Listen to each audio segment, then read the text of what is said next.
Welcome to Daily Scripture Reading. I do not own the rights to this music. Genesis chapter 47. This is the Amplified Version. Jacob's family settles in Goshen. Then Joseph came and told Pharaoh, "My father and my brothers, with their flocks and their herds and all that they own, have come from the land of Canaan, and they are in the land of Goshen." He took 5 men from among his brothers and presented them to Pharaoh. And Pharaoh said to his brothers, as Joseph expected, "What is your occupation?" And they said to Pharaoh, "Your servants are shepherds, both we and our fathers before us." Moreover, they said to Pharaoh, "We have come to live temporarily, sojourn in the land of Egypt, for there is no pasture for the flocks of your servants in our land, for the famine is very severe in Canaan. So now, please let your servants live in the land of Goshen." Then Pharaoh spoke to Joseph, saying, "Your father and your brothers have come to you. The land of Egypt is before you. Settle your father and your brothers in the best of the land. Let them live in the land of Goshen. And if you know of any men of ability among them, put them in charge of my livestock." Then Joseph brought Jacob, Israel his father, and presented him before Pharaoh. And Jacob blessed Pharaoh. And Pharaoh asked Jacob, "How old are you?" Jacob said to Pharaoh, "The years of my pilgrimage are 130. Few and pleasant have been the years of my life, and they have not reached the years that my fathers lived during the days of their pilgrimage." And Jacob blessed Pharaoh and departed from his presence. So Joseph settled his father and brothers and gave them a possession in Egypt, in the best of the land, in the land of Ramses, Goshen, as Pharaoh commanded.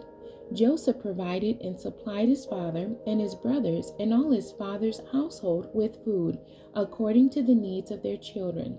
Now in the course of time there was no food in all the land, for the famine was distressingly severe, so that the land of Egypt and all the land of Canaan languished in destitution and starvation because of the famine. Joseph gathered all the money that was found in the land of Egypt and in the land of Canaan in payment for the grain which they bought. And Joseph bought the money into Pharaoh's house. And when the money was exhausted in the land of Egypt and in the land of Canaan, all the Egyptians came to Joseph and said, "Give us food. Why should we die before your very eyes? For our money is gone." Joseph said, "Give up your livestock, and I will give you food in exchange for your livestock, since the money is gone." So they brought their livestock to Joseph, and he gave them food in exchange for the horses and the flocks and the herds and the donkeys, and he supplied them with food in exchange for all their livestock that year. When that year was ended, they came to him the next year and said to him, "We will not hide from my lord the fact that our money is spent. My lord also has our herds of livestock. There is nothing left in the sight of my lord but our bodies and our lands. Why should we die before your eyes? Both we and our land. Buy us and our land in exchange for food, and we and our land will be servants to Pharaoh. And give us seed to plant, that we may live and not die, and that the land may not be desolate." Result of the famine. So Joseph bought all the land of Egypt for Pharaoh, for every Egyptian sold his field because the famine was severe upon them.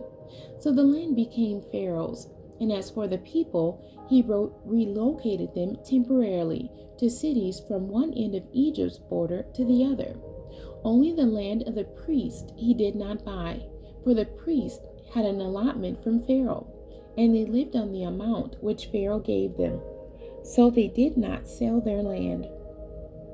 Then Joseph said to the people, "Look, today I have bought you and your land for Pharaoh. Now here is seed for you, and you shall plant the land. At harvest time, when you reap the increase, you shall give 1/5 of it to Pharaoh, and 4/5 will be your own to use for seed for the field, and as food for you and those of your households, and for your little ones." And they said, "You have saved our lives. Let us find favor in the sight of my lord, and we will be Pharaoh's servants." And Joseph made it a law over the land of Egypt, valid to this day, that Pharaoh should have the fifth part of the crops. Only the land of the priests did not become Pharaoh's.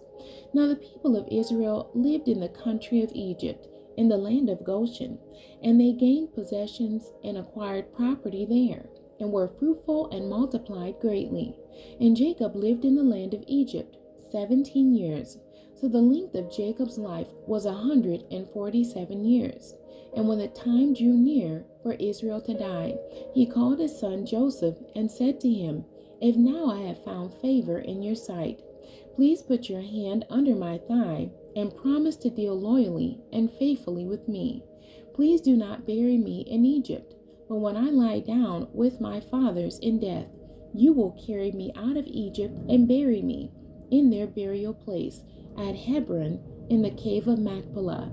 And Joseph said, "I will do as you have directed."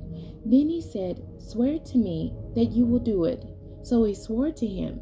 Then Jacob bowed in worship at the head of the bed. The end. God bless you, and thank you for joining me today.